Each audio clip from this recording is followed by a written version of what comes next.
Sebelum divaksin, perwakilan pejabat utama Oku Selatan, seperti Bupati dan Wakil Bupati, Kapolres, Kejari, Kepala Dinas, perwakilan medis, perwakilan tokoh masyarakat diperiksa kesehatannya. Vaksinasi perdana di kabupaten ini digelar di Gedung Kesenian.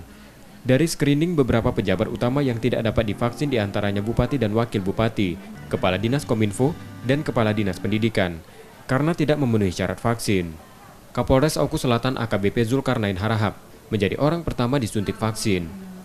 Pemerintah Kabupaten Oku Selatan berharap vaksinasi bisa terlaksana lancar, serta memberikan keyakinan pada warga jika vaksin baik, aman, dan halal.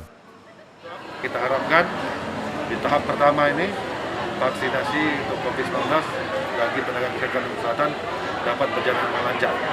Sehingga pada nantinya di tahapan berikutnya, tentu harapan dan antusias baik seluruh tenaga kesehatan, masyarakat, sehingga timbul positive thinking, otomatis imun naik, insya Allah kita dapat meminimalisir, bahkan memutus mata rantai penyebaran COVID-19. Itu pelaksanaan yang kita lakukan hari ini. Tahap pertama vaksin di Oku Selatan berjumlah 2.800 dosis yang diperuntukkan untuk tenaga medis. Setia Budi, Kompas TV, Ogan Komering Ulu Selatan, Sumatera Selatan.